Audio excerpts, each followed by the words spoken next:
Fala comando, tudo bem com vocês?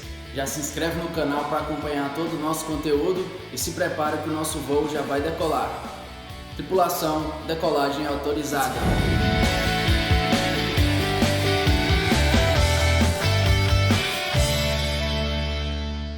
O que podemos aprender com a atual situação da Embraer? Há pouco tempo, no dia 24 de abril de 2020, uma notícia trouxe preocupações ao mercado aeronáutico brasileiro. A quebra do acordo de joint venture entre a Embraer e a Boeing. Peraí. Mas o que é uma joint venture? A Boeing iria fazer um aporte de 4,2 bilhões de dólares por cerca de 80% da aviação comercial da Embraer, em que as duas empresas iriam começar então a trabalhar juntas. Seria essa a joint venture, uma fusão das empresas. Essa negociação da joint venture já tinha sido feita há cerca de mais ou menos um ano e tinha tido uma ótima repercussão na Bolsa de Valores e na visão que a Embraer tinha no mundo, trazendo para ela visões inclusive de que ela estaria acima da média de performance. Além disso, essa fusão era muito bem vista. Por quê? Porque também a Airbus e a Bombardier, que são duas empresas produtoras de aviões, a Airbus francesa e a Bombardier canadense, tinham também feito uma fusão em que a Airbus, que não tinha aviões que competiam com a Embraer, compra parte da Bombardier e passa a ter esses aviões que foram chamados de A220 e começa a competir também com a Embraer no mesmo mercado de jatos comerciais, tendo uma grande força por conta do próprio nome da Airbus, que fez com que os aviões da Bombardier vendessem em uma escala muito maior. Somado a isso, o acordo foi quebrado de uma forma não muito clara pela Boeing e trouxe certa frustração para a Embraer, que ficou sem saber quais etapas do processo que ela não havia cumprido, sendo que ela não acreditava nisso. E ela deixou isso muito claro nas publicações que ela fez sobre esse assunto. Ao mesmo tempo, o cenário mundial não é nada favorável para a indústria aeronáutica e para as produtoras de aeronaves. A crise, devido à pandemia, vem diminuindo drasticamente os voos, a produção de aeronaves, trouxe problemas para os contratos das aeronaves antigas que já haviam sido compradas com postergações e também diminuiu, é claro, o número de novos contratos, pois sabe-se que muitas empresas estão tendo problemas e podem inclusive falir.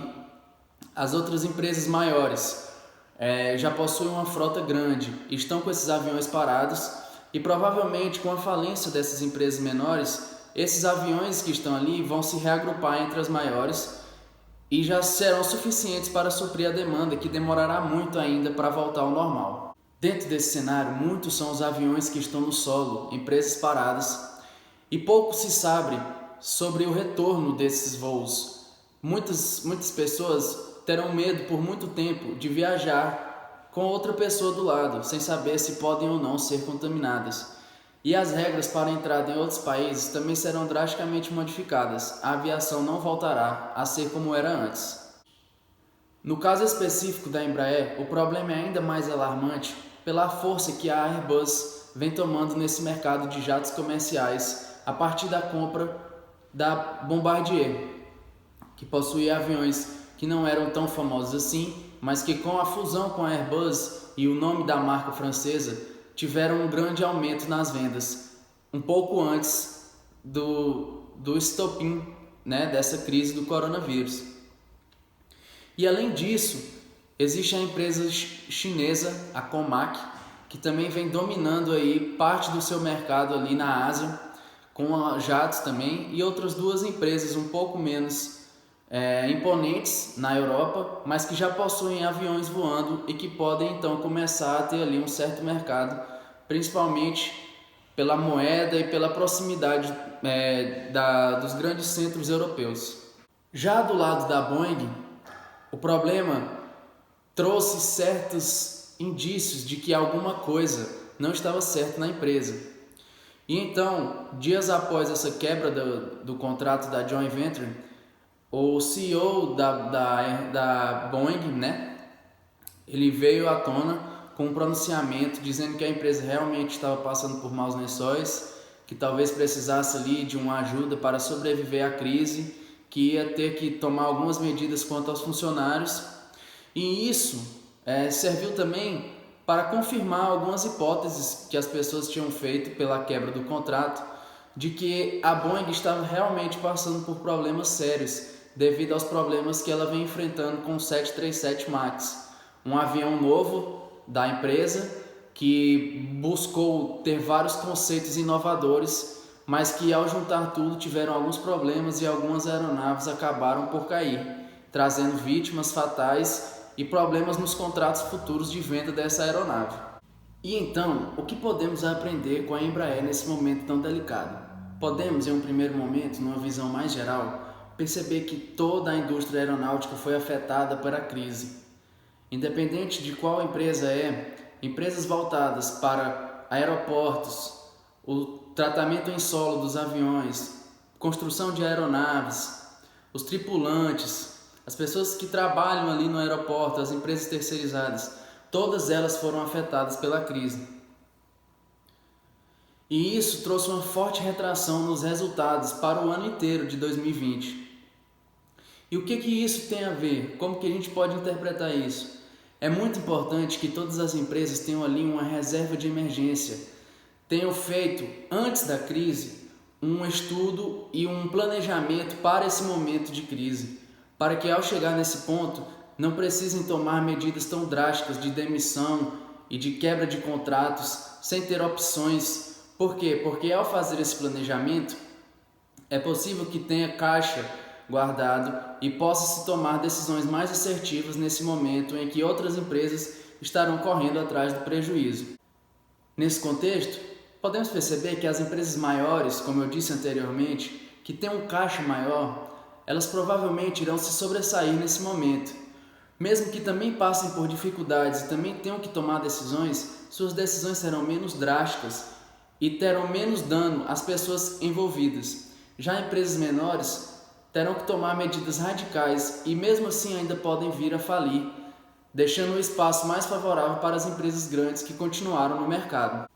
Para a Embraer, a situação é ainda mais específica, pois após 26 anos de privatização, com essa questão da quebra de contrato com a Boeing, pode ser que seja necessário uma ajuda governamental para salvar a empresa, que pode ter grandes dificuldades nesse momento, principalmente pela derrubada de conceito na Bolsa de Valores, que passou de acima da média para abaixo da média, trazendo uma grande desvalorização dessa no mundo dos investimentos, além de toda a ausência de receita que nós podemos ver pela ausência de voos. Trazendo esses aprendizados que a Embraer está deixando para as empresas como um total, e trazendo isso para uma visão mais pessoal, nós podemos começar a perceber a importância desse planejamento a longo prazo na nossa vida. Independente de como você esteja agora, é muito importante que analisar esse momento de crise te traga algum conhecimento sobre como se planejar para os próximos momentos de crise. O que eu quero dizer com isso? É muito importante que você tenha para você uma reserva de emergência.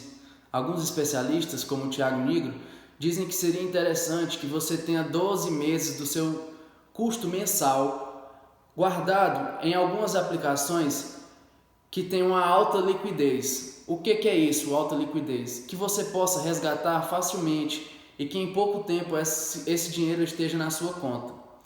E aí você pode estar se perguntando, mas onde que eu faço isso? Calma, não é algo tão simples, vou trazer alguns outros vídeos mais à frente, mas eu trouxe aqui 2 exemplos.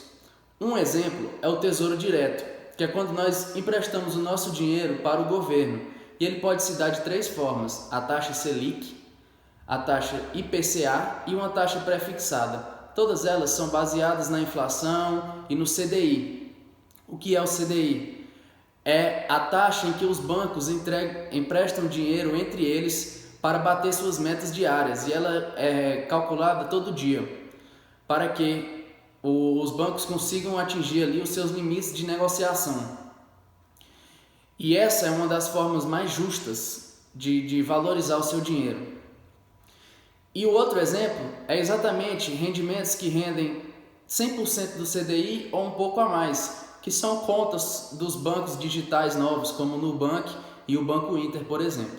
Vale a observação que antes de começar a guardar o dinheiro para a sua reserva de emergência, é muito importante que você seja capaz de quitar todas as suas dívidas, pois nas dívidas os juros está contra você. Quem emprestou dinheiro para você está vendo os juros trabalhar para ele, e por isso as suas dívidas demoram muito para acabar, porque os juros sempre vai aumentando a alíquota e você acaba quitando menos da dívida do que o que gostaria. Então é muito importante que nesse primeiro momento você junte realmente o dinheiro que possa acabar com as suas dívidas, e depois você começa a entrar nessa questão da reserva de emergência para só depois começar a pensar em outros investimentos mais à frente. Essa reserva irá manter a sua sanidade e a sua calma em momentos de crise, pois, igual às empresas, você não precisará tomar atitudes drásticas ou ter grandes fluxos dentro da sua casa devido à ausência de dinheiro. Você não vai precisar se sujeitar a empregos que você não gostaria ou até de realizar coisas que não vão com os seus princípios, porque você não tem dinheiro para manter a sua casa nesses momentos de crise. Poucas pessoas no mundo imaginavam que iam precisar passar coisas como 2 ou 3 meses paradas, como nós estamos vendo agora. E por isso é muito importante que você tenha essa reserva de emergência para conseguir pelo menos manter o seu nível de qualidade de vida igual ao que vinha antes, mesmo sem receber um salário ou sem estar tendo rendimentos. Algo muito importante é o caminho para você começar a ter essa condição de criar essa reserva. Muitas pessoas se perguntam como vão guardar dinheiro ou poupar se aquilo que elas ganham é exatamente o que elas gastam. E é aí onde começa a ter a discrepância entre as pessoas que realmente conseguem e as que ainda não conseguem atingir seus objetivos. Nesse contexto, nesse caminho, é muito importante que você consiga ter bastante disciplina e constância. O que eu quero dizer com isso? Você deve encontrar os seus objetivos, criar suas metas e começar ali com a motivação, é claro, mas somente a disciplina e a constância vão te levar ao caminho do hábito e que vão realmente mudar a forma como você consome e a forma como você vê o dinheiro. Uma frase muito importante é a seguinte: é preciso se pagar primeiro para depois pagar os outros. O que essa frase significa? Essa frase significa que é muito importante que você, ao receber aquele dinheiro mensal que você recebe ou dos rendimentos que você tem, que você consiga primeiramente retirar aquilo que você quer investir, aquilo que você julgou ser importante guardar, para só depois gastar aquilo que sobra e não gastar para depois investir o que sobra, porque eu posso afirmar para vocês que geralmente não sobra nada. Nesse caminho, a disciplina e a constância são as verdadeiras guias para a liberdade. A motivação é muito importante para o pontapé inicial, mas somente a disciplina, com foco no longo prazo, criarão um hábito de investidor e trarão clareza para o mindset de crescimento, fazendo com que você abra mão do conforto presente para um retorno maior no futuro. Junto com esses conceitos, é muito importante começar a internalizar 3 princípios muito importantes para os investimentos, que são gastar menos, investir melhor e ganhar mais. O que eu quero dizer com isso? O que eu quero dizer com gastar menos? Eu vou deixar de comer, eu vou deixar de fazer supermercado? Não, não é isso. Gastar menos é você começar a olhar para os seus gastos de uma maneira diferente. Se você tem a opção de comprar uma casa ou de morar de aluguel e pegar aquela diferença e começar a investir, ou se você pode comprar um carro usado ali, abrindo mão de um pouco de luxo para salvar um pouco da sua renda e poder também investir, fazer menos gastos supérfluos, não comprar tantas coisas que você gostaria, voltando mais para o necessário. Isso já te ajudaria a gastar menos. Investir melhor significa também olhar melhor para as coisas que você vai comprar, começar a estudar outras oportunidades, analisar se a poupança é realmente o local correto de guardar o seu dinheiro, se o banco está realmente te ajudando ou se ele está somente vindo com os objetivos dele, com as metas do banco e querendo que você entre no jogo dele. E o ganhar mais significa se esforçar mais, fazer diferente, empreender, buscar coisas novas para tentar ter uma renda extra e poder então investir mais e começar a alavancar, a realmente escalar essa questão de investimentos, de retorno financeiro para você crescer cada vez mais rápido. Eu digo isso porque você pode pensar, não, eu ganho pouco, como que eu vou fazer isso? Mas o mais importante é você raciocinar. Muitas vezes existem pessoas que, por exemplo, ganham 20 mil, mas elas gastam todos aqueles 20 mil e quando vem um momento de crise, elas não têm de onde tirar. Caso você ganhe 4 mil e consiga ali, pagando você primeiro, tirar de 300 a 500 reais sempre para guardar e fazer ali o seu fundo, a sua reserva de emergência, caso venha uma crise, mesmo que você ganhe somente 4 mil reais, você irá passar por ela muito melhor do que aquela pessoa que ganha 20, porque ela não soube usar o dinheiro dela corretamente e investir aquilo em retorno para ela. Por fim, esteja de mente aberta para novos conhecimentos.